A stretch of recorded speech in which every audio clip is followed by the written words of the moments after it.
Good morning, welcome back to new vlog. तो यार कल रात को भाई नहीं आया था ना, तो अभी फ़ोन कर रहा है आने वाला है। उसने शायद रूम नहीं देखा है, तो अभी उसको लेने के लिए जा रहा हूँ भाई। तो भाई आज मेरे घर में खाना पंडित जी ने बनाया। हेलो भाई। तो भाई शाम के 5 बजे गए और अभी निकल रहे हैं भाई रूम से। दिन पे खाना बनाया था ना, उसका रेस्ट कर लिया था। और आज बाल भी कटवाने हैं। सेविंग तो मैंने कर ली थी और बाल कटाने चलते हैं भाई। भाई गाड़ी यहाँ पे पार्क करी थी, यहाँ से बैक करने में ऐसी हालत टाइट हो गई ना यार, बहुत मुश्किल से हुई भाई। चल बाल काटने जा रहे थे, बारिश हो गई यार। तो भी गाइस बाल तो कटवा लिए हैं, अभी चलते हैं भाई रूम पे। सोनूदा भी आ जाएगा ना।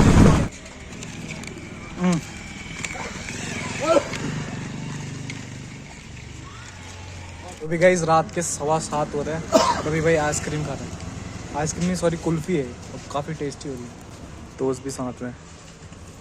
कैसी लगी? मस्त हो रही।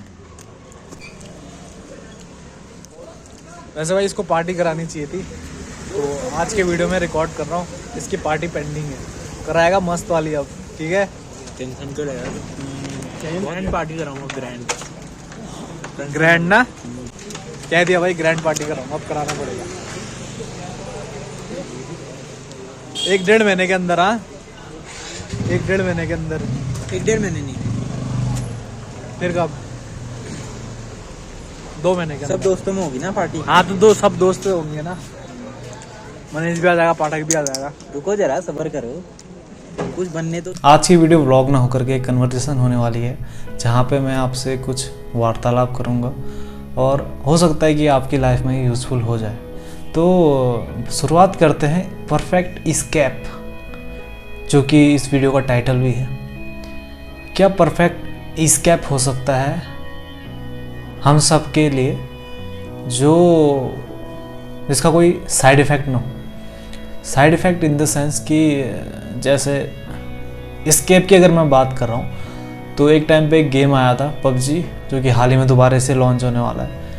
तो वो लोगों के लिए परफेक्ट एस्केप बन गया था एक। वैसे तो और भी चीज़ें हैं जिसमें नशा बेसिकली फर्स्ट प्रायोरिटी में आता है कई लोगों के लिए। तो ये जो भी सारी चीज़ें हैं ना, फिज़िकल इंटीमेसी या जो भी आप इसको कह सकते हो, या शराब, सिगरेट, जो भी सारी चीज़ें हैं, ये सब भी अल्टरनेटिव हैं जो आपको रियलिटी से दूर भगाते हैं। कुछ पल के लिए ही सही, बट आपके दिमाग में जो दिन भर की टेंशन रहती है, ज़िंदगी की टेंशन रहती है, पैसे कमाने की टेंशन रहती है, वो सब दूर हो जाती है। या घर में जो टेंशन है, जो भी बवाल हैं आपके, वो सब दूर हो जाते हैं। तो एक परफेक्ट एस्केप क्या हो सकता है आप सबके लिए, उसी के ऊपर मैं बात करूँगा। क्योंकि मैं अगर अपने डे टू डे रूटीन में अगर ये एस्केप ना ढूंढूँ ना, या कोई भी अगर एस्केप ना ढूंढे, जैसे कि कोई इंसान एक साइकिल में काम कर रहा है, जैसे कि कोई इंसान जॉब वाला है, 9 से 5 की जॉब कर रहा है, तो वो सैटरडे संडे का इंतज़ार करता है। अगर उसके वीकेंड में सैटरडे संडे को छुट्टी होती है, अगर संडे को ही छुट्टी होती है, तो वो संडे का इंतज़ार करता है। बाकी 5 दिनों या 6 दिनों वो एक मशीन की तरह ज़िंदगी जी रहा होता है। जैसी संडे आती है, संडे को ज़िंदगी जीता है, फिर से मतलब जो है मंडे को जो है वो रोबोटिक बन जाता है। तो अगर एक तरीके से सोचा जाए, तो जो इंसान ये कर रहा है, जो इंसान नौकरी कर रहा है, ये भी एक तरीके से देखा जाए तो सक्सेस ही है। किन लोगों के लिए? जो घर में बेरोजगार बैठे हैं। अल्टीमेटली उनके लिए तो वो काम ही कर रहे हैं। जैसे गवर्नमेंट जॉब में होता क्या है, हम दिमाग में सोचते हैं कि भाई गवर्नमेंट जॉब है, बट बेसिकली हम काम करने के बारे में नहीं सोचते हैं, हम गवर्नमेंट जॉब लेने के बारे में सोचते हैं। काम क्या करना होता है मैं बाद में बता लगता है। यूजुअली ऐसा होता है, जैसे कि अगर कोई सेलेक्ट हो गया, जैसे किसी भी गवर्नमेंट एग्जाम में सेलेक्ट हो गया, तो वहाँ पे उसे काम क्या करना है वो नहीं सिखाया जाता है। पहले तो पढ़ता है ना, तो जो उसने पढ़ा है वो उसके फील्ड में इम्प्लीमेंट होगा या नहीं होगा, इस बात की कोई गारंटी नहीं है। वैसे ज़्यादातर केसेस में होता है कि यूज़ हो जाए, पर प्रैक्टिकली इम्प्लीमेंट नहीं होता है उस चीज़ का। आप कहीं भी जाके देख लो, किसी भी गवर्नमेंट सेक्टर में जाके देख लो, हो सकता है जो प्रोसीजर आप फॉलो कर रहे हो उसी से आपका दिमाग खुल जाए, या मतलब आपकी दिमाग की अरेंजबिलिटी देखते होंगे, उसका एक इम्पैक्ट पड़ता होगा। But most of the case में ऐसा होता है कि बहुत ही कम जो हमने उस चीज़ के लिए तैयारी करी होती है उसका यूज़ हो पाता है जिस सर्विस में हम जा रहे होते हैं। उसके लिए बेसिक चीज़ मेरे हिसाब से ज़रूरी होती है, जो हमने अपने थ्रू आउट लाइफ में जो एक्सपीरियंस किया है उससे जो अच्छी चीज़ें जो हमने निकाली हैं, अपने अपने अपने जो है उसको आत्मसात किया है, वही चीज़ें काम आती हैं। क्या मैं गलत कह रहा हूँ? जैसे कोई IAS अधिकारी है, वो जितना उसने पढ़ा है वो उसके फील्ड में टोटली तो नहीं आ पाएगा ना। क्या आता है ऐसा? जैसे मॉरली तो लिखते हैं कि ईमानदार होना चाहिए, बट आज के टाइम पे कितने लोग ईमानदार हैं? जैसे तो 5-10%। ये भी बहुत ज़्यादा नंबर बोल रहा हूँ ताकि यार लोगों में गलत इम्पैक्ट ना पड़े। 5-10% भी बहुत बड़ा नंबर होता है, ठीक है। तो ये सारी चीज़ें होती हैं। तो मैं बात कर रहा था एस्केप की। जैसे कोई स्टूडेंट है, वो अपनी लाइफ में पढ़ते पढ़ते बोर हो गया है, उसको भी एस्केप चाहिए। जैसे कि हम गर्लफ्रेंड बनाने के पीछे भागते हैं, क्या चाहिए हमें, क्यों चाहिए हमें गर्लफ्रेंड? एस्केप के लिए हम भागना चाहते हैं, रियलिटी से हम भागना चाहते हैं, और कई बार ये सही भी होता है।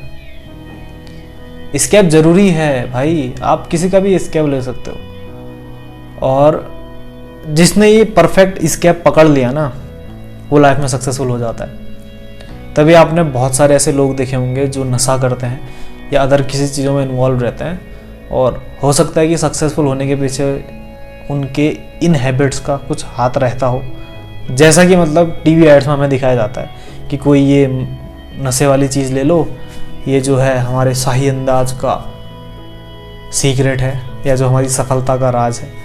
तो ये सारी चीज़ें मतलब ग्लोरीफाई करके हमारे दिमाग में बिठा दी जाती हैं कि यार हम ये सोचते हैं कि उस इंसान ने ये किया इसलिए वो सक्सेसफुल है। बेसिकली ये एस्केप इसलिए काम आता है ना हमारे, जैसे अगर हम कोई काम कर रहे हैं तो हमें अगर ये एस्केप मिल गया, या ये एस्केप मिल गया, या कोई भी अदर एस्केप मिल गया, गेमिंग एस्केप मिल गया, तो जो हमारी एनर्जी है ना बॉडी में, वो स्टोर होते रहती है। तो हमारी बॉडी उतनी ही एनर्जी अपने काम पे दे पाती है जितनी उसको ज़रूरत होती है, पर हमारी बॉडी में बहुत ज़्यादा एनर्जी होती है। तो उस एनर्जी का क्या करोगे? आप काम में बहुत ज़्यादा इन्वॉल्व हो गए, इतनी सारी एनर्जी आपके अंदर बन रही है, तो एनर्जी जाएगी कहाँ? तो उस एनर्जी को रिड्यूस करने के लिए एस्केप की ज़रूरत पड़ती है हमें। तभी कहते हैं कि जो हनुमान भगवान जी थे, थोड़ा स्पिरिचुअलिटी के ऊपर मैं आऊँगा, बट यहाँ पे स्पिरिचुअलिटी को उस एंगल से मत देखना कि यार भगवान संत इस टाइप से चले जाओगे, उस एंगल से मत देखना। थोड़ा साइंटिफिक अप्रोच लगाना, दिमाग को खोल के समझना। एक बात मैं यहाँ पे लाऊंगा, भगवान हनुमान जी किसी से कहते हैं कि तू भगवान राम का नाम जप, उससे क्या होगा? तेरे शरीर में शक्ति का भान नहीं होगा। तेरे अंदर शक्ति तो होगी बट उसका भान तुझे नहीं होगा, तो उसका अहंकार तुझ में आएगा ही नहीं। बहुत बड़ी बात है। जैसे अगर देखा जाए तो हनुमान जी की शक्ति का अनुमान कैसे लगाते हैं? 10,000 हाथियों का बल एक ऐरावत हाथी में होता है। 10,000 ऐरावत हाथी का बल एक इंद्र में होता है, और 10,000 इंद्र का बल भगवान हनुमान की इस उंगली में होता है। तो सोचो कि उनके पूरे शरीर में कितना बल होता होगा। अगर इस बल का भान उन्हें होने लग जाए कि मैं इतना बलशाली हूँ, तो घमंड हो जाएगा। वही घमंड इंसान को चूर कर देता है, वो कल कोई भी हो। बट हनुमान जी के पास इतनी पावर होते हुए भी उनके अंदर इस पावर का कोई भान नहीं रहता है, यानी कि बॉडी में पावर है या नहीं, बिल्कुल हल्का फूल की तरह ऐसी बॉडी रहती है। तो उस स्टेज में जाके आपको एस्केप की कोई जरूरत नहीं पड़ेगी, बट उसके लिए करना क्या पड़ेगा? जो हनुमान जी करते हैं। क्या करते हैं? भगवान राम का ध्यान करते हैं। ध्यान क्या करते हैं? मतलब उन्होंने अपने अंदर बसा लिया उसको। तो सीधे सीधे पॉइंट पे आता हूं। तो यहाँ पे परफेक्ट एस्केप क्या आया निकल के, है ना? तो यहाँ पे मैं ग्लोरीफाई करना चाहूँगा हमारे एंशियंट कल्चर को, जहाँ पे ये बातें बहुत ही ज़्यादा मात्रा में बताई गई कि भगवान का आप ध्यान करोगे, उसको एक रिचुअल बना दिया। वो इतना कॉमन हो गया, इतना कॉमन हो गया, इतना कॉमन हो गया, लोगों को वो कर्मकांड लगने लगा। आज वो कर्मकांड समझ के उनको वो बोझ जैसा लगता है कि हम क्यों करें कर्मकांड, मत करो भाई। बट उसका जो एसेंस था ना, जो पीछे बातें बोली गई हैं, उसका कुछ ना कुछ रीज़न था। आज अगर साइंस अगर उसको आने वाले कई समय में खोज करके वहीं पहुंचेगी। आना वहीं पे है कि आप अपने आप को सरेंडर कर दो, क्योंकि आप एक प्रकृति का हिस्सा हो। ये जो बॉडी है ना, ये 5 एलिमेंट से मिलके बनी हुई है। इस पे मेरा कोई हक नहीं है। मैं किस पे अपना हक जताऊं? जो चीज़ें इस यूनिवर्स में है वही इस शरीर में भी है। तो मैं प्रकृति से अलग कैसे हो गया? अगर मैं इस चीज़ का घमंड करने लग जाऊं तो मैं घमंड किस चीज़ का कर रहा हूं? इस प्रकृति का, जिसके अंदर रहने का मुझे कुछ टाइम के लिए मौका मिला है। तो बेसिकली मेरा है क्या? इस तरीके से जब आप सोचने लगोगे तो तब आपको अहंकार नहीं होगा। अहंकार नहीं होगा तो आप फूल की तरह हल्के हो जाओगे, तो परफेक्ट स्केप की ओर आप चले जाओगे। इसका मतलब ये नहीं कि आप रोज़मर्रा के काम छोड़ दोगे ना। थोड़ा गलत परसेप्शन बन गया ना लोगों का। ये परसेप्शन तोड़ना ज़रूरी है। इसलिए इस दुनिया में रह के इस तरीके की बातें करनी ज़रूरी है। मेरे जैसे लोग और भी होने ज़रूरी है। संत बनना किसी जंगल में जाने जैसे नहीं हो जाता कोई संत। बेसिकली दुनिया में रह के प्रोडक्टिविटी बढ़ानी है, लोगों का कल्याण करना है। अल्टीमेट गोल तो यही है ना, आपका हो या नहीं हो, बट हाँ, लोगों को जिस चीज़ से सुकून मिलता है, जिस चीज़ से पीस ऑफ माइंड मिलता है, वो चीज़ें लोगों को देनी ज़रूरी है, क्योंकि अल्टीमेटली आप और मैं एक ही हैं। तो आज भाई आया ना, आज भाई पुलाव बनाने वाला है, पनीर पुलाव। तो ये मेरे को सब्जी काटने का काम दिया हुआ है, देखो भाई। तो भाई आज भाई खाना बना रहा है भाई, धोती वोती लगा के। सही है भाई, आज मतलब ब्लॉग भी हो गया और मेरी बात भी हो गई। वही रायता भी बन रहा है ना, तो कद्दूकस तो था नहीं, तो भाई इसी में कर लिया यार। ये देखो। तो गाइज़ गुड मॉर्निंग, सुबह हो गई है और मैं भी यहाँ कॉलेज में आया हूँ। देखो भाई, कल रात पूरी बारिश हुई थी ना, सुबह का मौसम देखो कैसा हो रहा है। पीछे की ग्रीनरी देखो भाई, कितनी मस्त लग रही है यहाँ पे।